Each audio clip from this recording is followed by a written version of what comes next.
السلام عليكم ورحمة الله وبركاته. معاكم منى من مطبخ تعلمي واعملي بايدك. هنعمل النهاردة فخفخينة بقى تقولوا عليها فروت سلطات. بصوا حاجة كده طعمة، مش هقول لكم ازاي، تبقى حلوة جدا جدا جدا. انا ما بضيفش فيها سكر خالص، انا بستعمل حاجة هوريكم هنعمل ايه. عندك بقى فواكه، ايه الفواكه اللي عندك؟ برتقانة من هنا، على يوستفندية من هنا، على تفاحة، على كمثرية، ايه اللي موجودة عندك، ما تعطليش نفسك يعني. انا عندي هنا فراوله، وعندي كان جوافه كنت حطاها في الفريزر، وكان عندي مانجا وبرتقان واستفندي ليمون. عندي كوبايه عصير مشمش اللي انا عملته معاكم وشلناه في الفريزر. وعندنا هنا العسل اللي هو بتاع الحلويات نص كوبايه. وعندي هنا كوبايه شربات ورد اللي هو ده. تمام، اي بقى شربات عندك اللي يعجبك. تمام، هنشوف هنعمل ايه مع بعض. هنحط الاول اللي هو العصائر دي، هنحطها مع بعضيها هنا.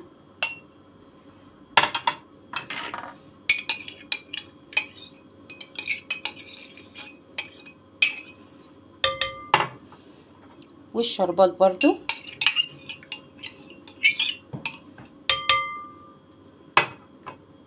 وهنحط العسل. طبعا انا مش هحط كله، انا هسيب شويه كده ادوقه في الاخر. لو عايز سكر تاني هحط، مش عايز خلاص، يعني على حسب السكر اللي انت ايه بتحبيه.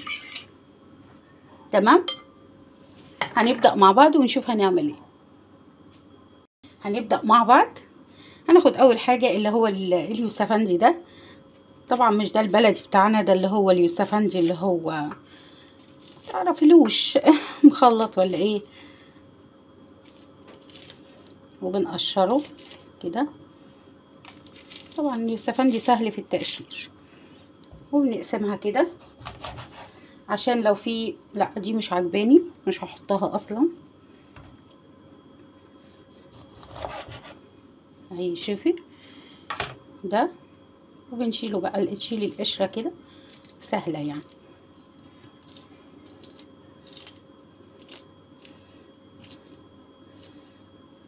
اهو، اهم حاجه ما يكونش فيه بذر بس. تمام، وتبتدي تحطي فين؟ في الخليط ده. ندقة الخليط ده مش محتاج سكر تاني. وريحه شربات الورد مش هقول لكم روعه روعه يعني.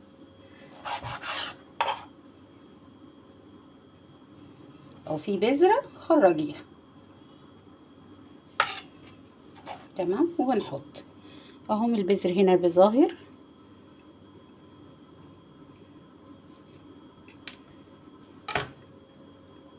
برضو زي ما قلت لكم هو سهل في التقشير مش صعب يعني. اهو شايفين انت ما بتعمليها بتفتحيها بيظهر لك البذر يعني، بدل ما تقعدي تقشري وترجعي تعملي تاني، لا اهي. وبيتقصص في سهوله في ايدك يعني. خلاص عملنا كده يوستفندي. انا طبعا مش هعمل كله قدامك لان الوقت هيطول، هعمل لكم من كل حاجه حاجه يعني. هنا ده البرتقال.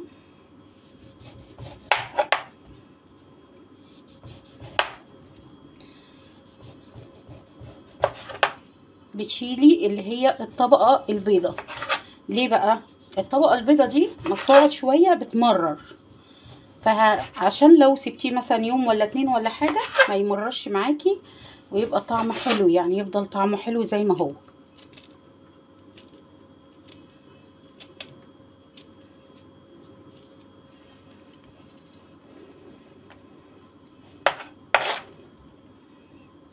ناخدها بقى نقطعها زي ما انا قلت لكم برضو عشان نشوف لو فيها بذر ولا حاجه نطلع.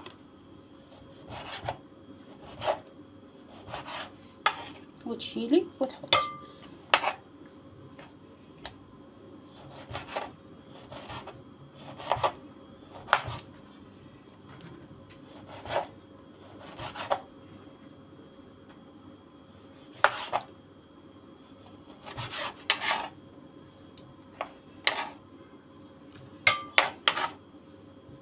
تمام، هناخد بقى الكنتالوبية.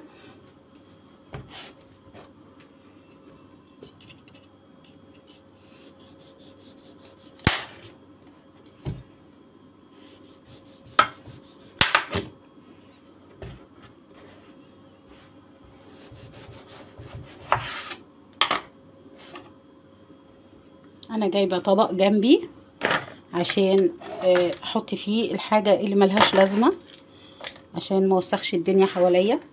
دايما خلي حواليكي سطح العمل بتاعك يكون نظيف، هتبقي مستريحه نفسيا يعني. بناخد البذره كده اهي، فضي كل البذر ده.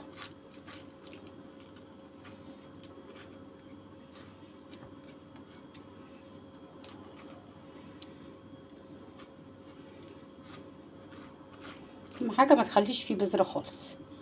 فكل الفاكهه طبعا تاخدي بالك من حكايه البذر دي. تمام، هنركن كده على جنب وهنبتدي نقطع الحجم بقى اللي انت عايزاه، والكميه برضو اللي انت عايزاها حسب ما انت بتحتاجي او اللي عندك. بس هي بسيطه يعني وظريفه وبتفرح الاولاد جدا وبيحبوها، مفيش حد ما بيحبش الايه الفاكهه. وتقطعي كده، طبعا خليها ايه صغننه شويه علشان ايه يقدروا ياخدوها في المعلقه، متقطعيش احجام كبيره.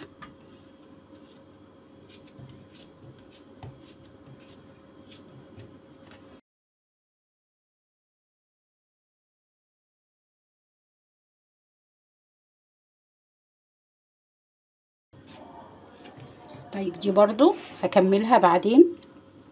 عندنا الليمونه اهي، برضو بنشيل البذر خالص. اهم حاجه تشيلي البذر. انا عشان ما بقدرش اعصر احطها فين؟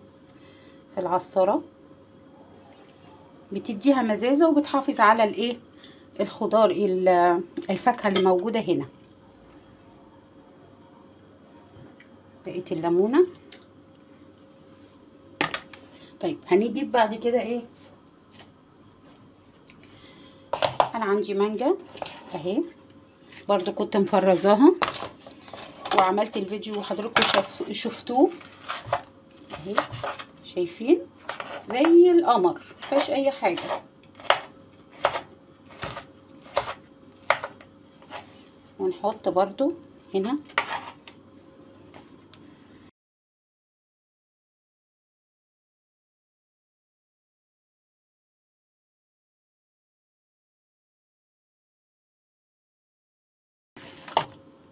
وعندنا جوافه.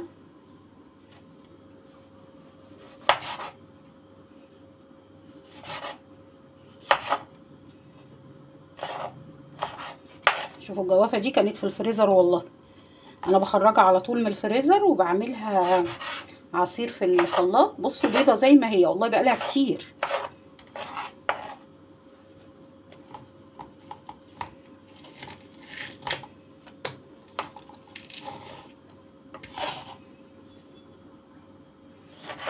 شايفين اهي، ولا اي حاجه خالص، ولا بقى مهريه ولا الكلام ده. بصوا سامعين والله صوت القطع اهو.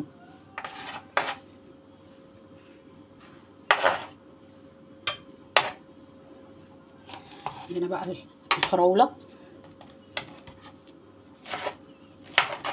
برضو نقطع، برضو في الفريزر والله من زمان يعني مش هقول لكم. الواحد ما بيقدرش يقف كتير فبكسل اطلع حاجه، لكن لما يكون لي مزاج بقى بعمل.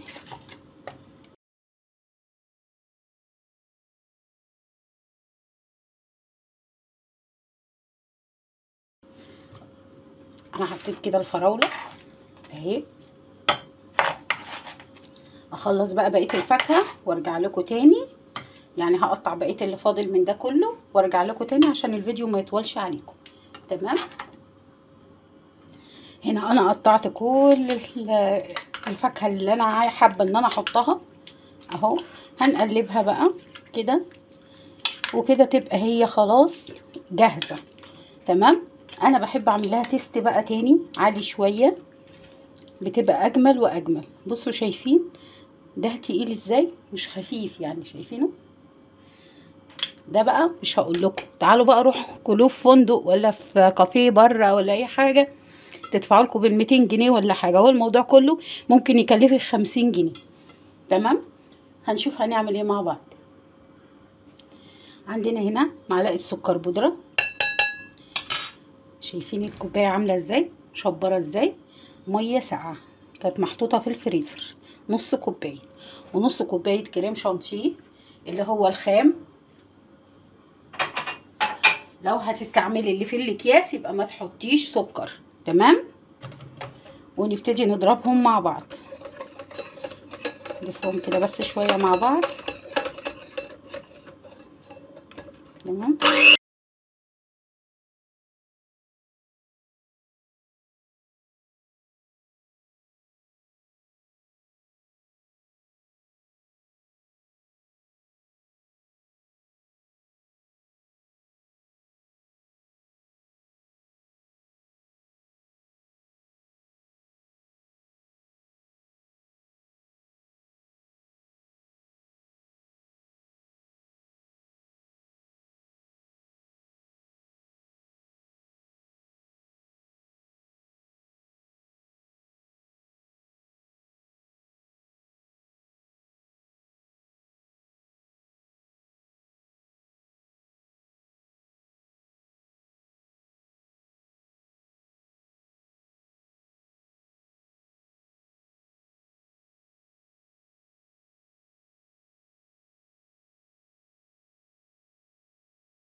كده خلاص الكريمه بتاعتنا شايفين اهي، تمام. طيب هنشوف بقى هنكمل ونعمل ايه.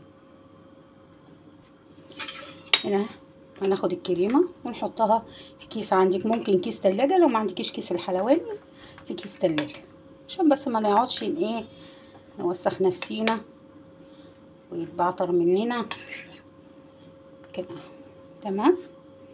كفايه كده اهو اهو.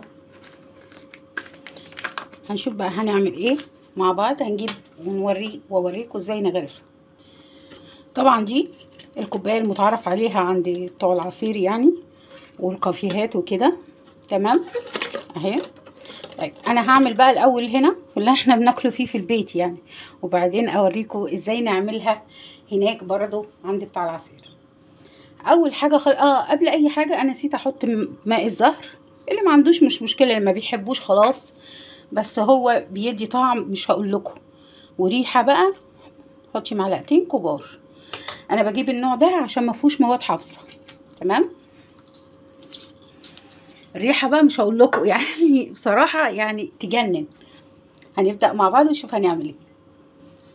ندلع بقى الكوبايه بتاعتنا. عندك صوصات، اي صوص، انا عندي صوص التوت ده، ممكن انتي فراوله شوكولاته اللي يعجبك، تمام. تعملي كده في المج، تمام. ده هعمله مثلا كده توت، ده ممكن اعمله صوص فراوله او شوكولاته اللي يعجبك. انا ما بحبش الشوكولاته عموما يعني، تمام. وبرده اهو، وادي المج التاني. هنبدا نحط الخلطه بتاعتنا دي،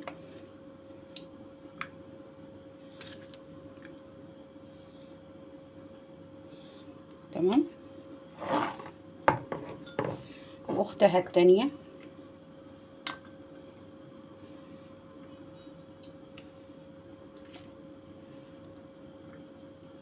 يعني مج مفتخر يعني مش هقول لكم شايفين القمر ده. طيب هنكمل الجمال ده برضو ونعمل المج اللي هو بتاع العصير اهي، تمام. تحطي فيه كده،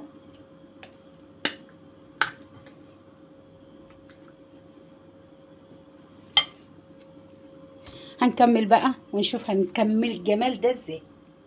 هنبدأ بقى تكملي، نحط بقى الكريم شانتيه هنا كده،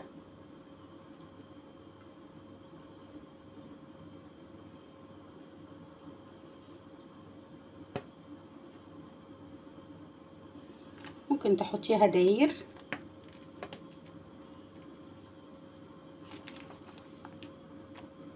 تحطيها كده اللي يعجبك، شوفي انت عايزاها ازاي واعمليها. تمام، مش عايزه تنزل. نكمل هنا، حطي هنا اهي. طبعا الكريمه الدنيا حر يعني، فالموضوع كله ايه سايحه شويه. نخش التلاجة وتظبط تمام. عندك بقى اي صوص، شوفي انت عايزه ايه. اللي عايز مثلا شوكولاته تحطي كده على الوش.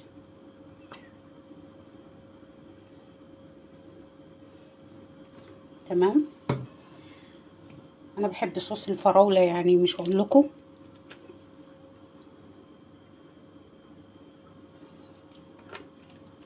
وعندنا التوت وفي الكراميل اللي يعجبك اللي يعجبك.